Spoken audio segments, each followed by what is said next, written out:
Hi, പുതിയൊരു സ്വാഗതം. ഇന്ന് വന്നിരിക്കുന്നത് പുഷ്പ 2 ട്രെയിലർ റിലീസായിട്ടുണ്ട്. ഇന്ന് ഇപ്പം വരെ നോക്കുവാണെങ്കിൽ അതിൻ്റെ വ്യൂസ് എന്ന് പറഞ്ഞാൽ പടപടപടപടയെന്നാണ് വ്യൂസൊക്കെ കയറി പോകുന്നത്. അതായത് ഹിന്ദിയുടെയും തെലുങ്കിൻ്റെയും ബാക്കി കണക്കാണ്. കാരണം ആദ്യമേ ഇറക്കിയത് തെലുങ്കായിരുന്നു, ഞാൻ കണ്ടത് തമിഴായിരുന്നു. പിന്നെ അത് കഴിഞ്ഞിട്ടാണ് മലയാളം കുറേ ലേറ്റായിട്ടാണ് വന്നത്. മലയാളം കണ്ട് തമിഴും കണ്ട്, അത് രണ്ടുമാണ് ഞാൻ സാധാരണ നോക്കുന്നത്. ബാക്കി രണ്ടെണ്ണത്തിൻ്റെ തെലുങ്കിൻ്റെയും ഹിന്ദിയുടെയും ട്രെയിലറൊക്കെ പടപടയെന്നാണ് കയറിപ്പോകുന്നത്. അതിനും കാരണമുണ്ട്. ഇന്ന് ഈ ഒരു വീഡിയോയിലൂടെ ഞാൻ ഉദ്ദേശിക്കുന്നതെന്ന് പറഞ്ഞാൽ ഈ ട്രെയിലർ എനിക്ക് എങ്ങനെ തോന്നിയെന്നും, പിന്നെ ഞാൻ പുഷ്പ ഫസ്റ്റിൻ്റെ റിവ്യൂ ഞാൻ ചെയ്തിട്ടില്ലായിരുന്നു. ആ സമയത്തൊന്നും ഞാൻ അങ്ങനെ റിവ്യൂ ചെയ്യാറില്ല. റിവ്യൂ എന്ന് പറഞ്ഞാൽ എനിക്ക് തോന്നിയത് ഞാൻ അങ്ങനെ ചെയ്യാറില്ല. അപ്പം ഈ ഒരു വീഡിയോയിലൂടെ പുഷ്പയുടെ ഒരു ചെറിയൊരു റിവ്യൂ കൂടെ ഞാൻ ഇതിനകത്ത് ആഡ് ചെയ്യുന്നുണ്ട്. അത് എനിക്ക് പ്രധാനപ്പെട്ട ഒരു കാര്യം പറയാനുള്ളതെന്ന് പറഞ്ഞാൽ അതിനകത്ത് കുറച്ച് യൂട്യൂബേഴ്സിൻ്റെ റിയാക്ഷൻ ചെയ്യുന്ന കുറച്ച് യൂട്യൂബേഴ്സ് ഉണ്ട്. അവരുടെ കുറച്ച് കാര്യം കൂടെ ഞാൻ ഇതിനകത്ത് ഇവിടെ പറയുന്നതായിരിക്കും. വീഡിയോ അവസാനം വരെ കാണണം. ആദ്യം നമുക്ക് ഇതിനകത്ത് പുഷ്പയുടെ ഫസ്റ്റ് പാർട്ടിൻ്റെ ഒരു റിവ്യൂ, എൻ്റെ ഒരു പേഴ്സണൽ റിവ്യൂ ഞാൻ പറയാം. ഇത് 2021 ഈ ഒരു സിനിമ പുഷ്പ ഇറങ്ങുന്നത്. ഡയറക്ടർ സുകുമാർ, അതിൻ്റെ മ്യൂസിക് ചെയ്തേക്കുന്നത് ദേവശ്രീ പ്രസാദ്. ഇതിൻ്റെ ഫസ്റ്റിൻ്റെ സെക്കൻഡിൻ്റെയും പുള്ളി അവരാണ് ചെയ്തേക്കുന്നത്. ഇതിൻ്റെ ഷൂട്ട് തുടങ്ങിയത് എനിക്ക് തോന്നുന്നു 2019. അത് എനിക്ക് തോന്നുന്നു പറഞ്ഞാൽ കോവിഡിനൊക്കെ മുമ്പ് ക്ലാസ്സിനൊക്കെ പോയിക്കൊണ്ടിരിക്കുന്ന സമയത്താണെങ്കിൽ ഇതിൻ്റെ അനൗൺസ്മെൻ്റ് ഒക്കെ അറിഞ്ഞിട്ടുണ്ട്. അല്ലു അർജുൻ്റെ ഒരു പടം അനൗൺസ് ചെയ്ത് ഇതുപോലെ പുഷ്പയെന്ന് കണ്ട പേരിട്ടേക്കുന്നതെന്ന് പറഞ്ഞാൽ, അപ്പോൾ അതിനകത്ത് ഫസ്റ്റ് ലുക്കായിട്ട് അവർ വിട്ടേക്കെന്ന് പറഞ്ഞാൽ ഇതുപോലെ ഒരു ലോറിക്കകത്തിരിക്കുന്ന ഒരു അല്ലു അർജുൻ, അതായത് ചന്ദനക്കടത്ത്, അവിടെ ഒരു റൂമറും ഇട്ടിട്ടുണ്ടായിരുന്നു. ചന്ദനക്കടത്തുകാരനായിട്ടാണ് ഇതിനകത്ത് അല്ലു അർജുൻ വരുന്നതെന്ന് പറഞ്ഞിട്ട് റൂമറും ഇട്ടിട്ടുണ്ടായിരുന്നു. അതിൻ്റെ ലുക്കും ഏകദേശം എനിക്ക് ഇഷ്ടപ്പെട്ടു. കാരണം ഒരുമാതിരി ഒരു കാടന്മാരുടെ കൂട്ട് മുടി ഇട്ടിട്ട് ഒരു മുഖമൊക്കെ ഒരുമാതിരി കറുപ്പ്, ഒരു ബ്ലാക്ക് കളറിൽ, ഏകദേശം ഒരു ബ്ലാക്ക് കളറിലാക്കി, എന്നിട്ടൊരു നമ്മൾ കാണാത്തൊരു അല്ലു അർജുൻ്റെ ഒരു ലുക്കൊക്കെ ആയിരുന്നു. അപ്പോൾ ആ പടം എനിക്ക് കാണാൻ നല്ലൊരു ഇതുണ്ടായിരുന്നു. എന്നിട്ട് നമുക്ക് ഇറങ്ങുമ്പോൾ തിയേറ്ററിൽ തന്നെ പോയി കാണണമെന്നൊക്കെ ഉള്ള ഇതുണ്ടായിരുന്നു. അപ്പോൾ അങ്ങനെ കാത്തിരുന്ന് ഇറങ്ങിയതാണ് പുഷ്പ. പിന്നെ 2019 തന്നെയാണെന്ന് തോന്നുന്നു KGF ഇറങ്ങുന്നതെന്ന് തോന്നുന്നു. അപ്പോൾ ഈ പുഷ്പ എനിക്ക് കണ്ടിട്ട് എനിക്ക് തോന്നിയെന്ന് പറഞ്ഞാൽ ഇതെനിക്ക് 2 സ്റ്റോറി ആയിട്ട് എനിക്ക് തോന്നി. 2 സ്റ്റോറി എന്ന് പറഞ്ഞാൽ ഇപ്പം അവർ ഉദ്ദേശിച്ച എന്ന് വെച്ചാൽ ആദ്യമേ തുടങ്ങാൻ ഉദ്ദേശിച്ച ഒരു സ്റ്റോറി വേറെയും, പിന്നെ അത് കഴിഞ്ഞിട്ടുള്ള സ്റ്റോറി വേറെ ആയിട്ട് എനിക്ക് തോന്നിയിട്ടുണ്ട്. അത് അതിനുള്ള കാരണം എന്ന് പറഞ്ഞാൽ ഇതിനകത്ത് KGF അതിന് മുമ്പ് ഇറങ്ങിയ ഒരു സമയം ഉണ്ടായിരുന്നു. അതിനകത്ത് പറഞ്ഞിട്ടുണ്ടായിരുന്നു, ഇപ്പം KGF റോക്കി ബായിയുടെ കുറച്ച് പാസ്റ്റ് ഇതിനകത്ത് പറയുന്നുണ്ടായിരുന്നു. അതായത് അമ്മ പാസം അതിനകത്ത് കുറേ ഇത് കാണിക്കുന്നുണ്ട്. പക്ഷേ അത് നല്ലോണം ടച്ച് ആയിട്ടുണ്ട്. അത് തന്നെയാണ് ആ സിനിമയുടെ ഒരു പ്രധാനപ്പെട്ട ഒരു ഭാഗം. അത് തന്നെയായിരുന്നു. പിന്നെ അത് കഴിഞ്ഞിട്ട് അതിൻ്റെ ക്ലൈമാക്സ്, എനിക്കതൊരു അവസാനത്തെ ഒരു 20 മിനിറ്റാണ് KGF ഇഷ്ടപ്പെട്ടത്. പിന്നെ അത് നിർത്തിയേക്കുന്നതും. അത് കഴിഞ്ഞിട്ട് ഇവർ വന്നത്, ഈ പുഷ്പ ടീം വന്നതെന്ന് പറഞ്ഞാൽ അതിൻ്റെ ഒരു പുഷ്പ നമുക്കൊരു അവരുടെ ഒരു 2ാം പാർട്ടായിട്ട് അവർ കൊണ്ടുവന്നു. എനിക്കൊന്ന് ഉദ്ദേശിച്ചത് ഒരു പാർട്ടി തന്നെ തീർക്കണമെന്നായിരുന്നു. പക്ഷേ അത് KGF ഇറങ്ങി നിർത്തി. അതെല്ലാവരും നോർത്ത് ഇന്ത്യ മൊത്തം ഹിറ്റായി ഈ KGF. അപ്പോൾ അത് കഴിഞ്ഞപ്പോൾ ഇവരും ആ ഒരു ലെവലിൽ പിടിക്കാൻ തുടങ്ങി.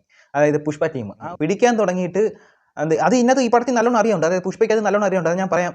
അപ്പോൾ അവർ ഇതിനകത്തും അവരുടെ ഒരു പാസം കാണിക്കുന്നുണ്ട്, ഒരു അമ്മ പാസം. അപ്പോൾ നമുക്കറിയാം ഇതിന് മുമ്പേ നേരത്തെ അപ്ലൈ ചെയ്തേക്കുന്ന KGF തന്നെയല്ലോ. അത് പെട്ടെന്ന് എന്ന് വെച്ചാൽ അത് പെട്ടെന്ന് വേറെ സിനിമയ്ക്കകത്ത് വരുമ്പോൾ, അത് മാത്രമല്ല KGF മാത്രമല്ല, വേറെ അത് കഴിഞ്ഞിട്ടുള്ള സിനിമയ്ക്കകത്ത് മൊത്തം ഈ ഒരു അമ്മ പാസം കയറ്റി കൊണ്ടുവന്നിട്ടുണ്ട്.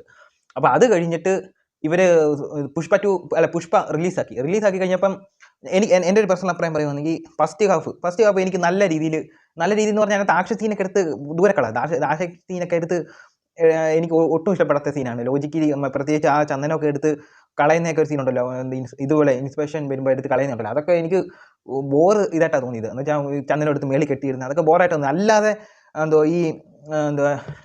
അതായത് അല്ലു അർജുൻ്റെ ഇതുണ്ടല്ലോ, ആ ഒരു പരിപാടിയൊക്കെ എനിക്ക് വെറൈറ്റി. പിന്നെ പുള്ളിയുടെ ഒരു ഇതൊക്കെ ഉണ്ടല്ലോ, അതൊക്കെ എനിക്ക് വെറൈറ്റി ആയിട്ട് തോന്നിയത്. തുടക്കം തൊട്ട് ഒരു കാടൻ്റെ ലുക്കും, ഒരു വൃത്തിയൊന്നും ഇല്ലാത്തൊരു ലുക്കൊക്കെ ഉണ്ടല്ലോ, അതൊക്കെ ഞാൻ പ്രത്യേകിച്ച് വേറൊരു സിനിമയ്ക്കകത്തൊന്നും കണ്ടിട്ടില്ല. അത് കഴിഞ്ഞിട്ട് പുള്ളിയുടെ ആ ധൈര്യമൊക്കെ ഉണ്ടല്ലോ, അതൊക്കെ കൊള്ളായിരുന്നു. അത് കഴിഞ്ഞിട്ട് ആ ഒരു ഇൻ്റർവെല് കഴിഞ്ഞിട്ട് നോക്കുകയാണെങ്കിൽ ഇവർ ഇതിൻ്റെ ഒരു ഇത് പൊളിച്ചേക്കുന്നത് അറിയാൻ പറ്റും. ട്രെയിലർ ഒന്ന് പൊളിച്ച് എഴുതിയേക്കുന്നത് അറിയാൻ പറ്റും. എനിക്കങ്ങനെ പേഴ്സണലായിട്ട് ഫീൽ ചെയ്ത്, എല്ലാവർക്കും വരണമെന്ന് അറിയത്തില്ല. അത് പൊളിച്ച് മാറ്റിയതിൻ്റെ കൂട്ട് തോന്നി. കാരണം വെച്ചാൽ ഫസ്റ്റ് ഹാഫിൻ്റെ ഒരു വേറൊരു സ്റ്റോറി, സെക്കൻഡ് ഹാഫിൻ്റെ ഒരു വേറൊരു സ്റ്റോറി ആക്കി പോയി. അത് എനിക്ക് നല്ലോണം എനിക്ക് അറിയാനുമുണ്ട്. നമുക്ക് രണ്ടായിട്ട് എഴുതി ചേർത്തിയെന്ന് മനസ്സിലാവുന്നുണ്ട്. പിന്നെ ഈ എനിക്കത് പുഷ്പ ഞാൻ പറഞ്ഞില്ല, ഫസ്റ്റ് ഹാഫ് എനിക്ക് നല്ലോണം ഇഷ്ടപ്പെട്ടത്.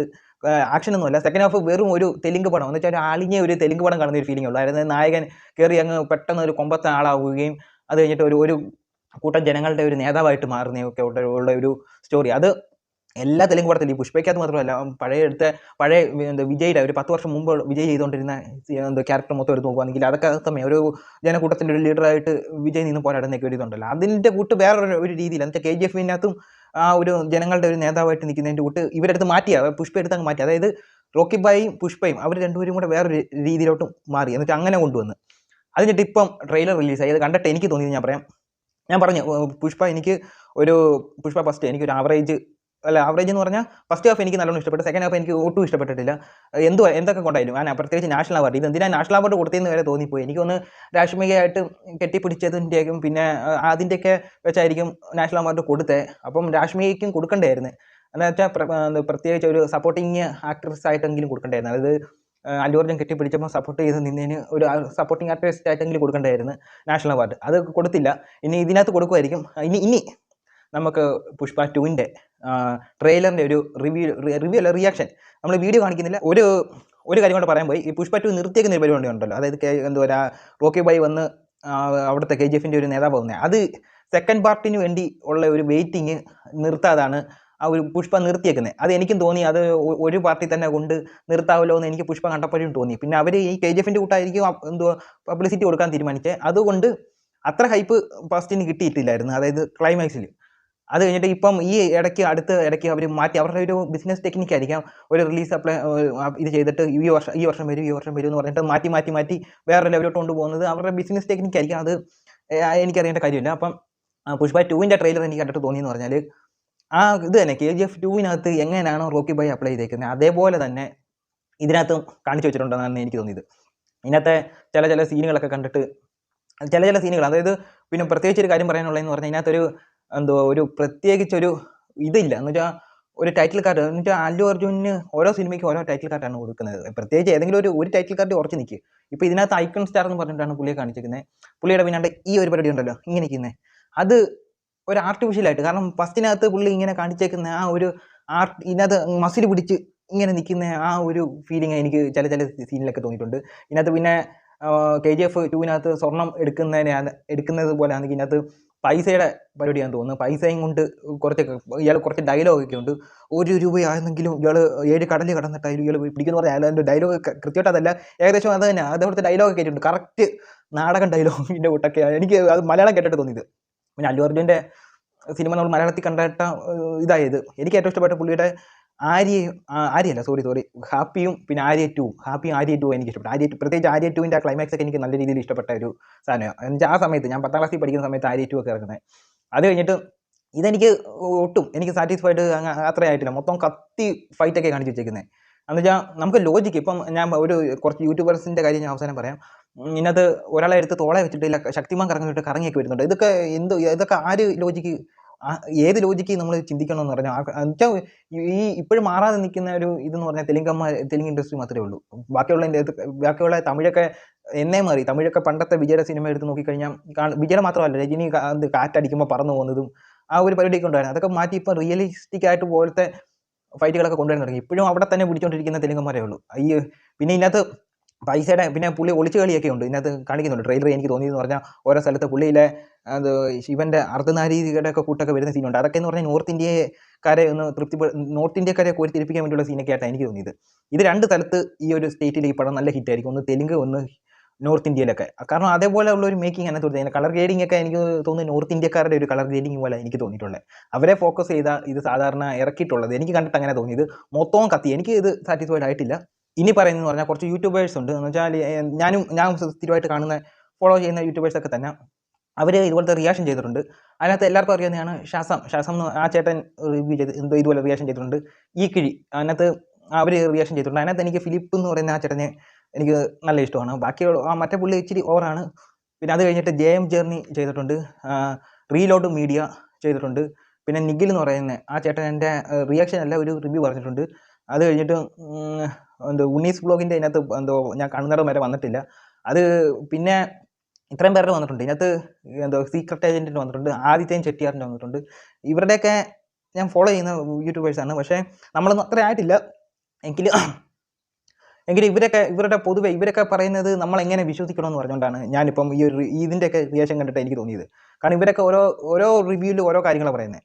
ഇപ്പം ഈ ഷസാം എന്ന് പറഞ്ഞ ചേട്ടനകത്ത് പറഞ്ഞേക്കെന്ന് പറഞ്ഞാൽ നിങ്ങൾ തലച്ചോറൊക്കെ എടുത്ത് വീട്ടിൽ വെച്ചിട്ട് ഈ സിനിമ കാണാൻ പോകണം അങ്ങനെ പറഞ്ഞുകൊണ്ടൊരു എന്ന് വെച്ചാൽ ഇത് നല്ല ഇനീഷ്യലി കാണും ഈ ഒരു സിനിമയ്ക്ക്. പക്ഷേ ഈ പറയുന്നവർ തന്നെ എന്ന് വെച്ചാൽ എനിക്ക് ഈ പടം ഈ ട്രെയിലർ എനിക്ക് വലിയ രീതിയിൽ ഇഷ്ടപ്പെട്ടിട്ടില്ല.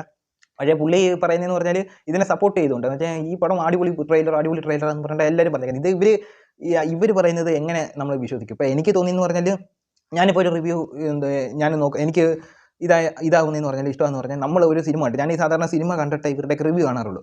അപ്പോൾ എനിക്ക് ഇടുന്നതുകൊണ്ട് ഞാൻ ഈ സാധാരണ സിനിമ കണ്ടിട്ടേ ഞാനിത് റിവ്യൂ ഇടാറുള്ളൂ. അപ്പോൾ എനിക്ക് തോന്നിയത് നമ്മുടെ ഇതുപോലത്തെ ഉള്ള യൂട്യൂബർ വലിയ ആരാണ് നമുക്ക് തോന്നിയതുപോലെ റിവ്യൂ പറയുന്നത്. ചിലപ്പോൾ എൻ്റെ ഉദ്ദേശം തെറ്റായിരിക്കാം.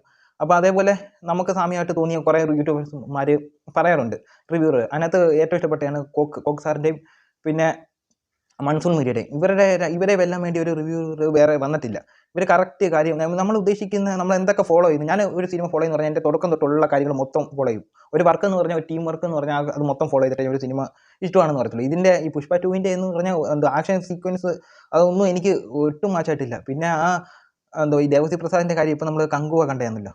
ഇപ്പോൾ ഇതുപോലെ ലോജിക്ക് ഇല്ലാത്ത കുറച്ച് കാര്യങ്ങൾ കുറ്റം പറഞ്ഞവരാണ് ഈ യൂട്യൂബേഴ്സൊക്കെ. പ്രത്യേകിച്ച് ഗോട്ടിനകത്തൊക്കെ ഒരു റൂഫിൻ്റെ മണ്ടേ കൂടെ ഓടിച്ചുകൊണ്ട് പോകുന്ന സീനുണ്ടല്ലോ അവസാന ക്ലൈമാക്സിൽ. അത് അത്ര കത്തിയായിട്ട് എനിക്ക് ഫീൽ ചെയ്യില്ല. കാരണം അതൊരു എന്ന് വെച്ചാൽ ഒരു ഫിലിം മേക്കർക്ക് തോന്നുന്നത് എങ്ങനെയാണെന്ന് വെച്ചാൽ അത് അവരെ അവിടെ കാണിച്ചു വെച്ചേക്കുന്നത്. അതത്ര എനിക്കിപ്പോൾ നമ്മൾ റോഡിൽ കൂടെ ഒരു ബൈക്ക് ഓടിച്ചുകൊണ്ട് പോകുക, ആ ബൈക്ക് റൂഫിൽ കൂടെ ആ ഒരു ബാലൻസ് ഓടിച്ചാൽ മതി. പിന്നെ ജമ്പ് ചെയ്യിപ്പിക്കുന്നത് വിജയ്ക്ക് അങ്ങനെ ജമ്പ് ചെയ്യിപ്പിക്കാൻ അറിയുമെന്ന് അറിയത്തില്ല. പക്ഷേ ആ ക്യാരക്ടറിന് ചിലപ്പോൾ അറിയായിരിക്കും. നമുക്കത് ചിന്തിച്ചുകൂടാന്നില്ലല്ലോ. അതുവരെ കത്തിയെന്ന് പറഞ്ഞവരാണ് ഈ ഒരു സിനിമ എന്ന് വെച്ചാൽ പുഷ്പ എന്ന് പറഞ്ഞ സിനിമ സപ്പോർട്ട് ചെയ്യുന്നത്. എന്ന് വെച്ചാൽ ഇത്രയും കത്തി അതിനകത്ത് ഇത്രയും കാണിച്ചിട്ടും അത് സപ്പോർട്ട് ചെയ്യുന്നത്. പിന്നെ ഇതിനകത്തുണ്ട് കങ്കുവായിക്കകത്ത് പുള്ളിക്ക് എന്ന് വെച്ചാൽ സ്പോയിലർ ആയിരിക്കാം, ഒരു വെടി കൊള്ളുന്ന ഒരു സീൻ കാണിക്കുന്നുണ്ട്. അത് വെച്ചോണ്ട് ഓടി ഒരു ഇത് കയറുന്ന ഒരു സീൻ കാണിക്കുന്നുണ്ട്. അപ്പോൾ അതും കുറ്റം പറഞ്ഞവരുണ്ട് ഈ യൂട്യൂബേഴ്സുമാർ. എന്നിട്ട് ഈ ഉള്ളവർ മൊത്തം പറയുന്നുണ്ട്. അപ്പം ഈ പറയുന്ന യൂട്യൂബേഴ്സ് എല്ലാം മിക്കവരും പറയുന്നുണ്ട്. പിന്നെ അതും ലോജിക്കില്ലാത്തൊരു കാര്യമാണ്. അപ്പോൾ അതുവരെ കുറ്റം പറയുന്ന ഒരു കാര്യമാണ്. പിന്നെ ഷസാം എന്ന് പറയുന്ന ചേട്ടൻ പറയുന്നത് ലോജിക്കൊക്കെ എടുത്ത് മാറ്റിയിട്ട് കാണണമെന്ന്. പുള്ളിക്ക് എന്താ ലോജിക്ക് എടുത്ത് മാറ്റിയിട്ട് ഈ സിനിമയൊക്കെ ഒന്ന് കണ്ട. പക്ഷേ ഇത് ഞാൻ സപ്പോർട്ട് ചെയ്യുമല്ല. പിന്നെ അത് കഴിഞ്ഞിട്ട് എനിക്ക് തോന്നിയതുപോലെ ഒരാൾക്ക് ഈ ഒരു സിനിമ ഈ ഒരു റിവ്യൂ തോന്നിയിട്ടുണ്ട്. എനിക്ക് തോന്നിയതുപോലെ തന്നെ അത് വേറെ ആരുമല്ല, റീലോഡ് മീഡിയ. ആ പുള്ളി അതിനകത്ത് ചെയ്തേക്കുന്ന ആ ചേട്ടൻ മാത്രം എനിക്ക് തോന്നിയതുപോലെ തന്നെയുള്ളൊരു റിവ്യൂ ആണ് ഇതിനകത്ത് പുഷ്പ 2 പറഞ്ഞിട്ടുള്ളത്. ബാക്കിയുള്ളവരെല്ലാം ഒരുമാതിരി കുന്നോളം പുകഴ്ത്തി വെച്ചേക്കും. ഇത് കാണാൻ ഇതിന് വേണ്ടിയാണ്, എന്തിനാണെന്ന് എനിക്കറിയത്തില്ല. അപ്പോൾ ഇത്രയേ ഉള്ളൂ. കൂടുതൽ കാര്യങ്ങൾ ഇതേപോലൊക്കെ ഉള്ളവരെ ഇങ്ങനെ പറയുന്നവരെ വിശ്വസിക്കാതിരിക്കുക. കാരണം എനിക്ക് അങ്ങനെ തോന്നിയത് ഇത് കണ്ടിട്ട് എനിക്കത്ര പിന്നെ ഒരു സിനിമ ഇറക്കുന്നത് പറഞ്ഞാൽ ഒരാളുടെ മാത്രം ടെസ്റ്റ് വെച്ചായിരിക്കത്തില്ലല്ലോ. ഒരു ഇതുപോലെ കത്തി മാത്രം ഇഷ്ടപ്പെടുന്ന കുറേ പേര് കാണും.